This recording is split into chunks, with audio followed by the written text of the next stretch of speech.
Hello, today we are going to talk about the walls of the alimentary tract, and we felt that the alimentary tract has four walls, four layers, I'm sorry, and we have the innermost layer, that's the mucosa, then underneath the mucosa we have the submucosa, then it's followed by the mascularis, then we have the outermost layer, that's the adventitia, also known as the serosa.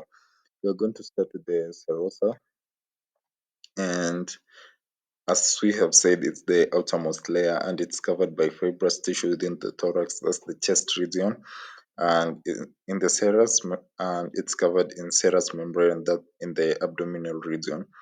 Within this serosa, the serosa contains we within the serosa we find the peritonium, and largest serous membrane containing a peritoneum is the largest serous membrane containing a closed sac and containing a small amount of serous fluid. And we also find that it has some functions, and that's the first function is that it's rich in blood supply and also rich in lymphatic vessels. We also find out that it provides a barrier, it acts as a barrier from the spread of local infection. So we find that we have we have two layers of the peritoneum. We have the visceral peritoneum, that's the inner one. The parietal peritoneum that's found on the surface is the outer one. The layers are close together, but they are separated by the peritoneal cavity and also peritoneal fluid. So within the serosa, there's also find that you have the mesentery that we'll talk about. A mesentery is a double layer of visceral peritoneum. It connects an intraperitoneal organ. These are intraperitoneal organs that are completely covered by the peritoneal they are completely covered by the peritoneum. So we say it connects an intraperitoneal organ to the posterior abdominal wall, and it provides a pathway for nerves and blood vessels and lymphatic to travel from the body to the viscera. The viscera are the internal body organs, so you find that here. So here is the mesentery, and we find that within here we find there are nerves, we have blood, we have blood vessels, we have lymphatic vessels. They're all found within here. So as we have been told in this slide, that it connects the intraperitoneal organ and to the posterior abdominal wall. It provides a pathway for nerves, blood vessels, and lymphatic to travel from the body. So that's where we find that all the nerve impulses travel from the body through the mesentery into the viscera, which we said the viscera are the organs found within the body. And we also find that blood vessels, they carry blood from the body, from the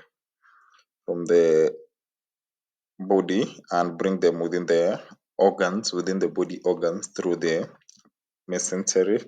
We also find that the lymphatic fluids, from the body into the viscera, they pass through the mesentery. So we also find that the greater momentum, the great cavity, it's found at the great cavity of the stomach. The greater momentum consists of four layers of the visceral peritoneum. It descends from the greater cavity of the stomach and proximal parts of the duodenum. Then falls from there, then we find that it falls back and attaches to the anterior surface of the transverse colon. Here is the greater momentum. This is the greater momentum. It's found in the great cavity. So this is the great cavity of the stomach. Then this is the lesser cavity. Then so at the lesser cavity we find that we have the lesser momentum. Then at the greater cavity we have the greater momentum. So we find that the greater momentum, if we compare it, the greater momentum has four layers of the. It has four layers, consists of four layers of the visceral peritoneum. And if we compare it with the lesser momentum has a double layer of visceral peritoneum. And it is smaller than the greater, and attaches to the lesser cavity of the stomach and the proximal part of the duodenum to the liver. So the organs we find that the organs that are completely covered are called the organs that are completely covered by the peritoneum are called the intraperitoneal. The word intra means in, so that means they are completely covered with the peritoneum. Then, well, we have those ones that they are only the frontal part is covered, the anterior part. We call those the retroperitoneal. So we have some example of those organs of the intraperitoneal organ and the retroperitoneal organ. So we find the retroperitoneal organs. We have the kidney, we have the ureter, we have the suprarenal glands. Sorry, this is an error. It should be suprarenal glands. Also have the rectum. These are example of organs that retroperitoneal organs. Then intraperitoneal organs, we have the stomach, we have the first part of the duodenum, we have the jejunum, we have the ileum, we have the transverse colon, we have the sigmoid colon, we have the liver, we have the spleen.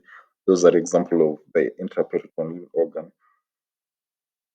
Then we have another layer of the GIT, that's the muscular layer, also known as the mascularis. We find that the GI consists of two layers. The outer layer aren't longitudinally, and we have the inner layer aren't long circularly. In between the layers are blood vessels, a network of sympathetic and parasympathetic nerves are found there. Here is the these are the mascularis that we're talking about. We have the outer longitudinal here, outer longitudinal.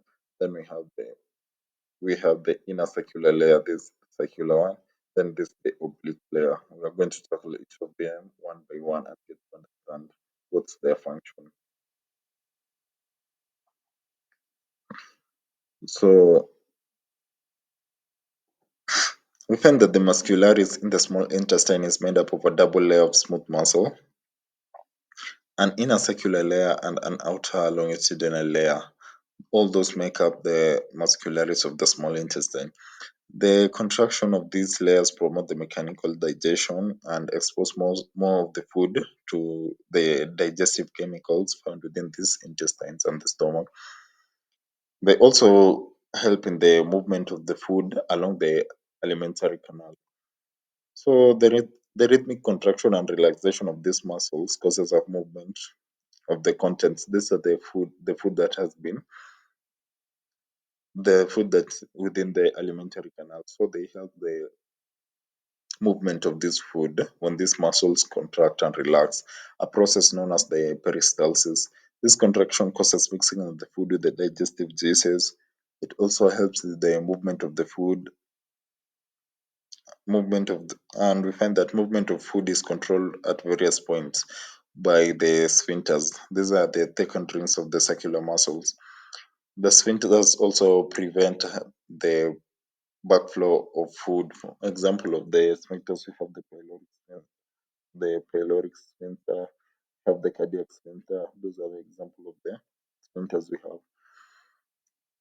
Then we have the muscularis externa. Just from the name externa, it should give you a hint where the muscle layer is found. It's responsible for the gut movement such as peristalsis. Then we have the oblique layer. Let's come back to this over. Here is the oblique layer we're talking about. That's the oblique layer we are talking about. So, what's the function of this oblique layer? It's responsible for the creating of motion that turns and physically break down the food.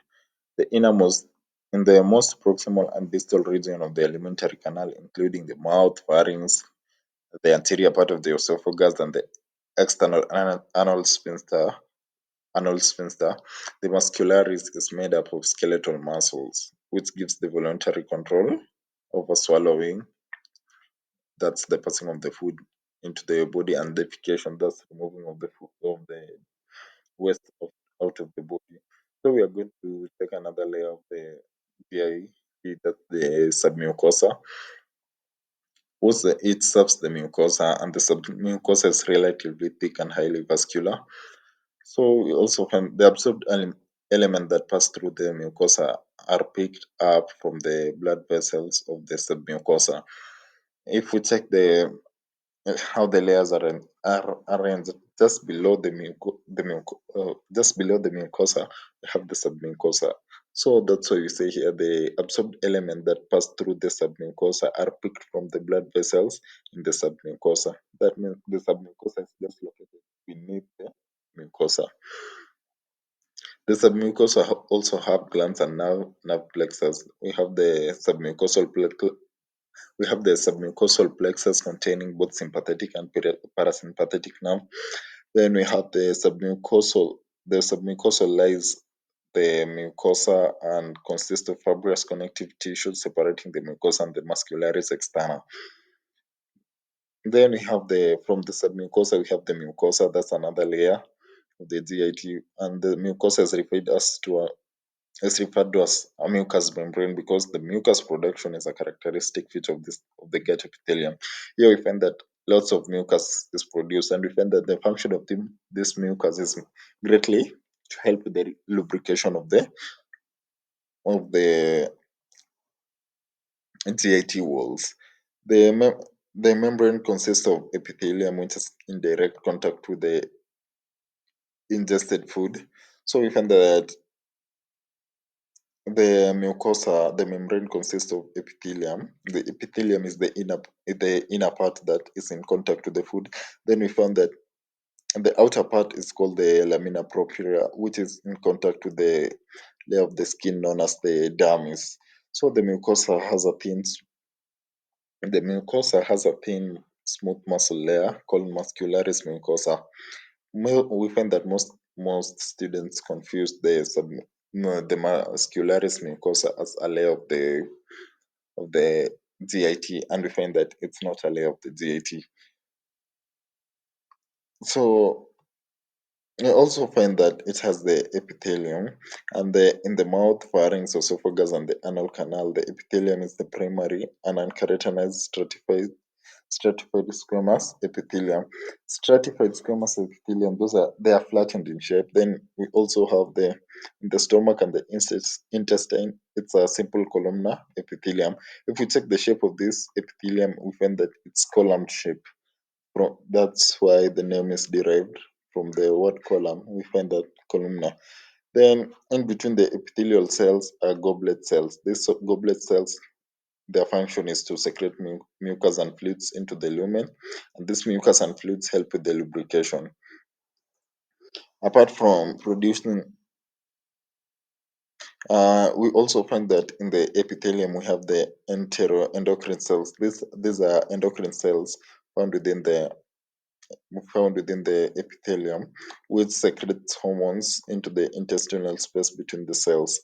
We also find that there is also lamina propria, which contains numerous blood and lymphatic vessels that transport nutrients absorbed through the alimentary canal to other parts of the body.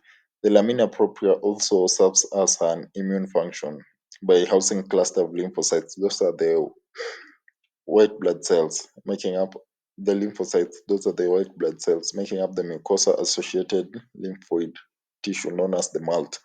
We also have this another layer of the oh don't let's not confuse this. We have this muscularis mucosa. This is not a layer of the GIT. Most guys happen to confuse this.